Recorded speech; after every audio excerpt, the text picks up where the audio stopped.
guys, it's Daniel from dltReviews, and this is the Samsung Galaxy S7 Edge in 2017.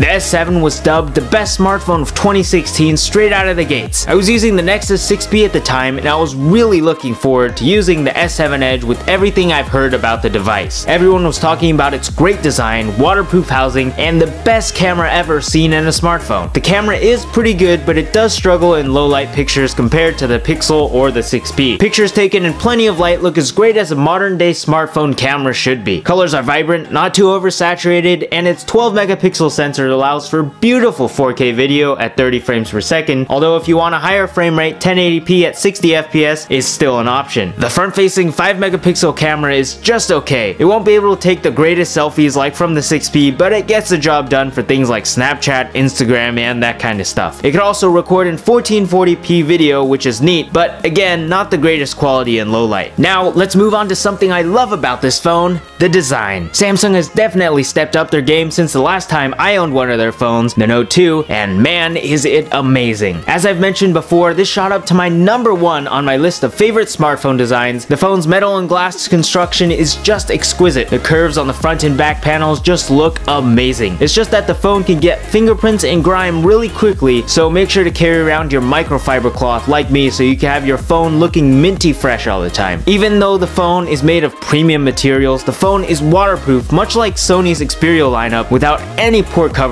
like the ones found on the Band-Aid phone.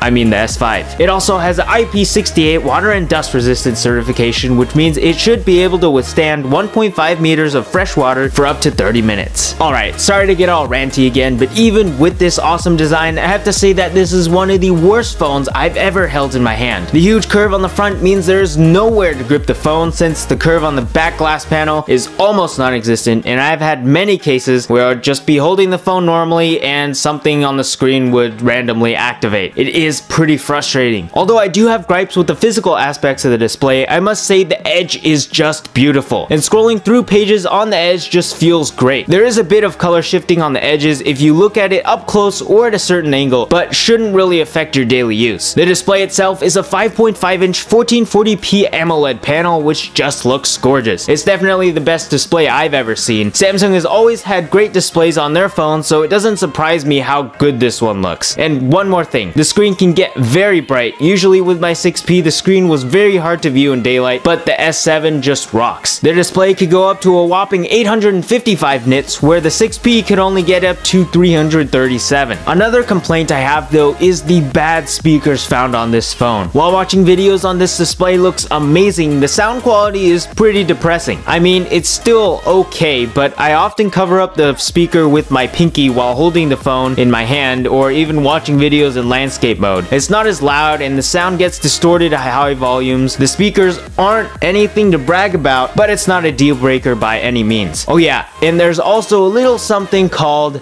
a headphone jack as well. Moving on from hardware, let's talk about the software. Once again, Samsung has surprised me big time. The Samsung skins on phones have always been the worst thing ever, and up until the Nougat update, I've really disliked every single version. I even stopped using this phone in favor of my 6P because I just couldn't stand Marshmallow and Samsung's annoying UI. With the Nougat update, the UI has been refined, and man does it look beautiful. The phone does run pretty smoothly and quickly, although I have noticed it has started to slow down as time goes on. It's running a Snapdragon 820 chipset, which is a year old, but even so, it's still a blazing fast smartphone. Moving on to the battery life is just phenomenal. Of course, it won't last 2 days, but I usually get 40 to 70% of battery when I get home from school. The battery has a capacity of 3,600 milliamp hours, which is the biggest battery Samsung has in a flagship phone, with this year's S8 Plus carrying only a 3,500 milliamp hour battery. Keep in mind, I use YouTube, Netflix, Facebook, Reddit, Snapchat, and Messenger heavily throughout my day, so your battery life may vary. The phone comes in 32 gigs of storage with an SD card slot expandable up to 256 gigabytes. The fingerprint sensor is on the front, integrated into the physical home button, which is definitely better than the S8's weird position right next to the camera. So back to the question, should you get a Galaxy S7 or S7 Edge in the year 2017?